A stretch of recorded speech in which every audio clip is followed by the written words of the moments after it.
alam mo, may kumalat na balita at media card na sinasabi na yung tahanan ng Coroa sa Baguio ay renade unang-una at meron daw mga dalawang Pogo Big Bosses na nahuli doon. Okay, bago natin magpatuloy, kung gusto mo ng mga ganitong content na may kasabay kayo sa panood, subscribe nyo na ako. This is Boy Sausaw, ang Sausawero sa issue ng iba.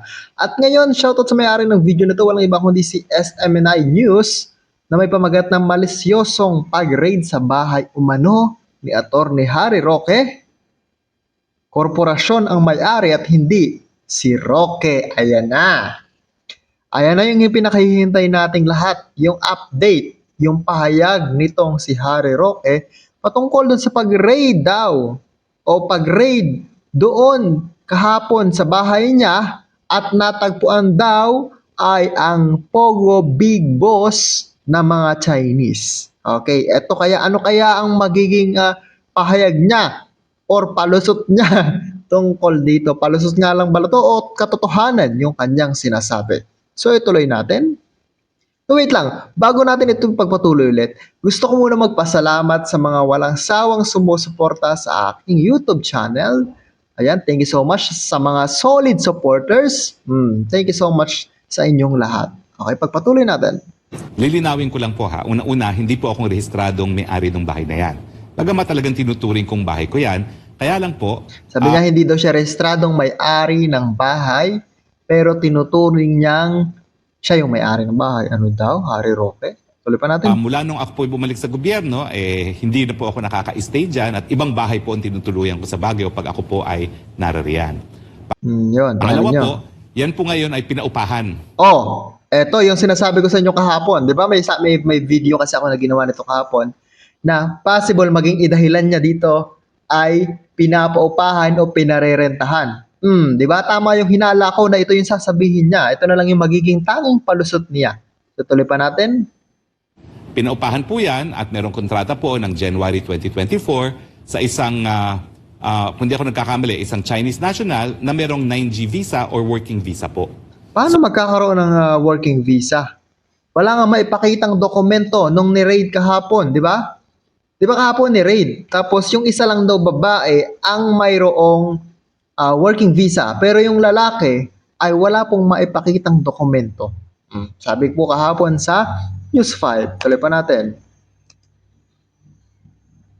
So legal po yung estado ng umuupa dyan. Legal. Now dahil hindi po yan okupado ng may-ari. Paano naging legal? Wala nga dokumento, wala nga maipakitang dokumento, di ba? Paano naging legal yun? Ito nga wait lang, bago natin ituloy. Papakita ko muna sa inyo yung picture. Ito. Nakalagay paano naging legal? Overstaying, undocumentaryo. Di ba? Undocumentary. Overstaying, undocumentary. Di ba? Wala siyang sapat na dokumento na pwede siyang magstay doon sa Pilipinas o dito sa Pilipinas. Di ba? Tuloy pa natin. Ng bahay at merong lease contract, siyempre po, ang nakaposisyon yung mga umuupa. So ako po hindi nagsasalita doon sa mga nagtatanong na una-una sa iba yung bahay na yan. Hindi po rehistrado sa pangalan ko yan. Okay? Yan, nakaligtas siya. Hindi siya rehistrado sa pangalan niya, pero kanya yung bahay na yun. Isang korporasyon po ang may-ari niyan. Corporation ang may-ari. Sino kayang corporation ito? Pogo Corporation. Wala. Pero yun na hindi totoo hindi ko sure. Diba? Tuloy pa natin. Pangalawa, na-raid ba ang bahay mo? Hindi po. Kasi wala naman pong search warrant yung mga otoridad na pumunta dyan noong 27 of July. No? Ang nga, hindi nga ni-raid. Nandun na tayo, hindi ni-raid. Walang raid na nangyari. Sabihin natin na kasi hindi napasok ng bahay. Pero ang pinupoint kasi dito, nakita yung dalawang Chinese national na nandoon sa bahay mo kahit hindi ni-raid. Hindi pinasok, pero namataan doon sa loob ng bahay mo. Isa pa tong Chinese Pogo Big Boss. Tuloy natin. Ano lang sila ay mission order galing sa Bureau of Immigration. At nung ako po ay na-inform na may ganyan, sabi ko, abay, kung sino yung hinahanap, isurrender. Kasi yan naman po ang epekto ng mission order. Okay. Pero wala pong raid kasi hindi sila pumasok sa tahanan. Wala talaga. Hindi gaya ng ginawa nila sa Kingdom of Jesus Christ na merong search warrant, pinasok nila. Bakit? Kasi yung search warrant, galing po yan sa hukuman. Ang mission order, hindi po yan galing sa hukuman. Sige nga, gusto kong mahingi ang opinion ninyong lahat. Comment ka kayo sa comment section kung totoo ba ang sinasabi nito ni Harry Roque. Naniniwala ba kayo sa mga sasabihin niya? 'Di ba? Kitang-kita na natin yung ebidensya. Pero dahil nga para maging fair tayo dito, ay gusto kong ipanood sa inyo ng diretso. Tuloy pa natin. Galing lang po yan sa Bureau of Immigration. At totoo po, namin dinampot. Ang kwento nila, big bosses daw ng Pogo. Sa tingin ko po, kalokohan yan. O, pinasinungalingan niya yung media. Di ba? Sabi doon sa raid, Pogo Big Boss. Sabi niya, kalokohan. Ano paniniwalaan natin? Yung media o siya? Kasi yung media ang dami eh. Di ba? DZRH, GMA News, News TV, News 5, sorry. Ang dami nung tatlo yun compare sa'yo na isa ka lang na nagsasabi na kalokohan. Sino? Di ba halos, kahit siguro mga nag-grade, yun ang sinabi. Di ba yung dumampot sa kanila, yun ang nagsabi na kasi hindi naman ilalabas sa media yan, hindi naman sasabihin ng media yan na Pogo Big Boss kung hindi galing sa mga otoridad yung kung ano yun, yung nakalap na impormasyon na yun, di ba? O ngayon, pinasinungalingan niya na kalokohan. Kalokohan daw.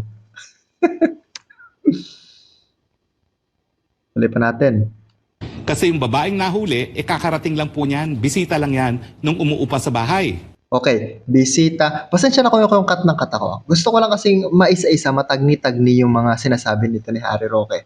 Okay, kakarating lang daw bisita. Pero alam niyo ba, na yung babae is yun yung may working visa. Kakarating. Meaning bisita. Meaning ganito. Yung lalaki, siya yung talagang mismong umuupa.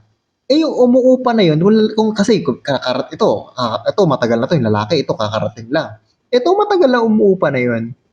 Wala kang working visa, ito meron. So meaning, yung pinatira mo sa bahay, yung lalaki.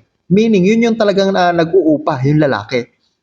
Bakit mo pinatira kung walang working visa? Di ba kailangan mong hanapan ng kanyan kapag kayan ay ibang national? Hanapan mo ng mga dokumento na nagpapatunay na legal yung pag-i-stay mo dito para hindi ka masangkot sa immigration. Ganun sa ibang bansa kapag yung mga nagpapaupa, hahanapan nyo ng mga visa, ng passport, di ba? Ng working permit. Kahanapan yan kasi ikaw ang mayayari kapag illegal yung pinapatira mo. Tuloy pa natin. In fact, wala pang isang linggo yan na dumating. Kakarating lang talaga at as in, wala pang isang linggo. Sabi naman nila, talagang meron naman pong dokumento yung babae. Oh, yung lalaki, yun. ang walang dokumento. Pero pagkakakilala ko po yan, inamin niya na. siya po yung partner. Kung di ako Inamin niya na walang dokumento. Bakit mo tinanggap? Bakit mo tinanggap, Harry Roque? Bakit tinanggap ng tauhan mo? Di ba? O kung sino mga lipores mo dyan na na caretaker man dyan. Bakit tinanggap? Di ba illegal? Walang dokumento? Doon pa lang parang niloloko nyo na yung taong bayan, di ba? Yan pa lang sa statement mo, parang kakaiba na yung sinasabi mo. Walang dokumento. Walang nagpapatunay na legal yung pag-i-stay ng lalaki. Bakit pinatira? Di ba? Bakit nyo pinatira yan? O anong rason? 'Di ba? Hindi mo sabihin pwedeng tourist lang. Kung nga overstaying na nga overstay na. 'Di ba? Syempre hanapin mo yung visa niya. Tuloy pa natin. Mali, nung umupa sa amin. At ako po meron po ako talagang katiwala dyan para masiguro na talagang ginagamit lang for residential purpose yung bahay. So mantakin ninyo, may umuupa na dyan pero may binabayaran pa rin akong caretaker para mag-alaga ng hardin at mag-alaga nung umuupa. mag-alaga ng 2 kong baka. Sino? 2 baka. Sino kaya yung 2 baka na tinutukoy niya? Totoong baka kaya yun? Totoong baka? At masiguro na hindi nga ginagamit yung bahay na yan for any other purpose other than residential. Residential, okay. Nandun na tayo sa residential. Ang tanong, legal ba yung pinapatira mo? So, malisyoso na naman po. Wala kang ginagawa sa loob ng bahay mo. Pero yung nakatira, legal ba? Diba? Baka mamaya, tapos napanood ko pa kahapon, pugante. Sabi ni Batang Maynila, isang pugante. Pugante pala, pugante, hindi alam kung saang bansa, pero pugante. Chinese pugante. Pinapatira mo pugante? Pinapatira mo wanted? Ano yan?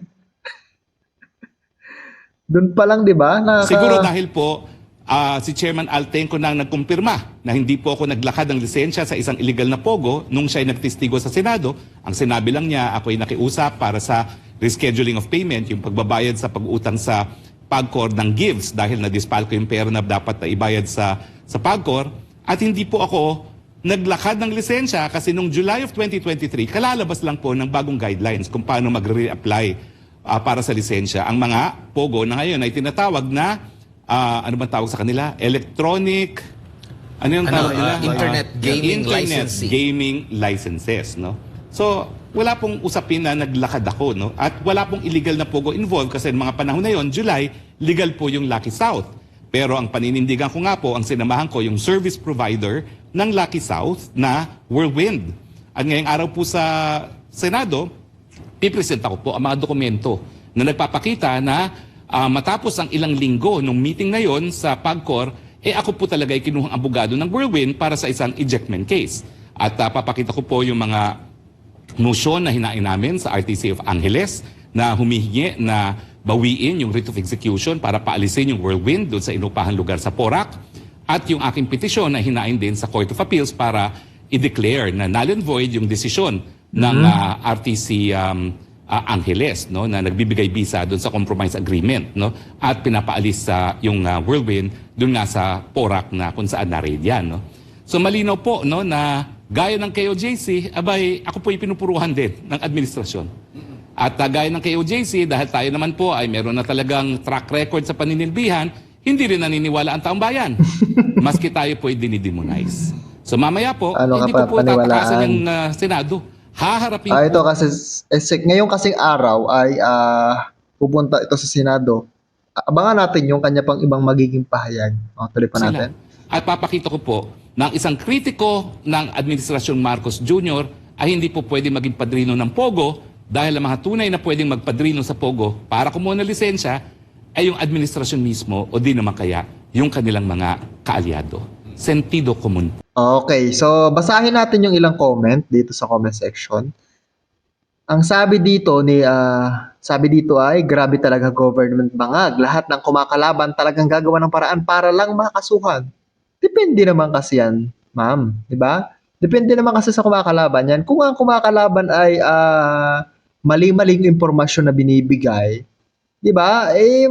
Talagang kakasuhan ka tapos may kasalanan yung kumakalaban. Kakasuhan ka talaga kahit kakampi yan.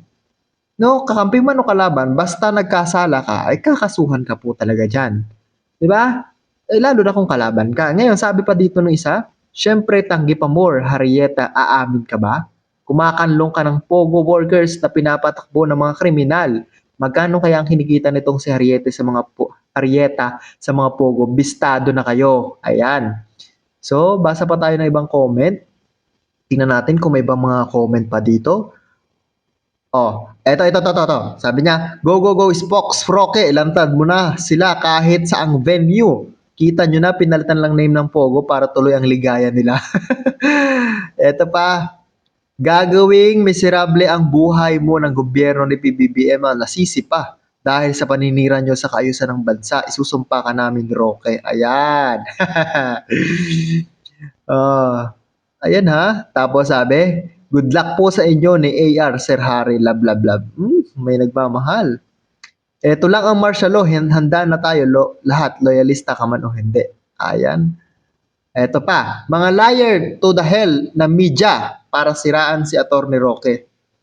Teka, hindi naman pwedeng magsinungaling ang media para manira lang ng isang tao. Diba, 3 media yun eh. DZRH, GMA, News 5. Hindi ko lang nakita yung ABS-CBN. Kung wala pa akong nakikita. Lahat sinasabi nila na Pogo, Big Boss, at saka bahay ni Atty. Roque, hindi yung paninira. Diba? Kasi ano mapapala nila doon kung sisiraan nila? Diba? Kasiraan din ng media yun kung sasabihin nilang ganun. Siguro may ibang media na ganun, pero itong tatlo na to, napakalabo na manira ng tao. 'Di ba kasi ang nakasalalay sa kanila diyan ay ang kanilang kumpanya, ang company nila. Pag hindi nila inayos o pag magsisinungaling sila sa taong bayan, sila ang mananagot para sa isang tao lang. Hindi yun gagawin ng isang media o ng maraming media. Lahat sila nagsabi. Paano ang sinungaling doon, di ba? Sabi pa, iba ka talaga, Attorney Harry. Very fluent. Walang kagatol-gatol. Mean telling the truth. Abay, syempre, attorney yan. Di ba, hindi naman, alam niyo, yung pag-attorney, alam na niya ng mga sinasabi niya, mga matalino kasi mga attorney, di ba? Nag-attorney ka pa kung hindi mo naman alam yung mga sinasabi mo. Lahat ng sinasabi mo ay napag-aralan mo na yan. Bago mo pa ilabas yan sa publiko, napag-aralan mo na yan. Di ba? Sabi pa dito, patunay na totoo ang sinasabi ni Attorney Harry Roque. Patunay. Ngayon, ilabas mo na lang yung noong mga ebidensya mo. 'Di ba? Na hindi ka talaga sangkot sa illegal na pogo, na hindi ka talaga protector ng pogo. Kasi marami ang nagagalit dito kay Harry Roque na protector daw siya ng pogo. Kaya pala banat ng banat sa Marcos administration gustong maiupo ulit sa pwesto yung Duterte administration. Ngayon, eto, ayun, ginigipit nila. Ano, ginigipit nila. So, ayan, pogo pa more. Pinag-initan kayo niya ng mga BBM, huwag kayo matakot at huwag kayo magtiwala, traidor. Paano pinag-initan? Teka lang ha. Teka, kapag ba ah ah, illegal yung pagtira sa Pilipinas, hindi ba pwedeng hulihin? Di ba huhulihin ka talaga niya? Paano naging pinag-initan? Ang hinuhuli, yung mga illegal. Ang mahirap lang kasi nito, nasa bahay ni Harry Roque, sangkot talaga siya dyan. Kahit anong mangyari, kahit kung hindi man bahay ni Harry Roque yan, sabihin natin ang bahay ni BBM yan, sangkot ito si BBM. Kung sino man ang nagpatira doon sa bahay niyon, masasangkot kung sino man yun, di ba? Wala illegal Kapag ka-illegal, sangkot talaga yung may-ari ng bahay. So, ayun, sana naliwanagan ng lahat. So, yun lang for today's video. This is Boy Sausaw, ang Sausawero sa issue ng iba. Thank you so much for watching.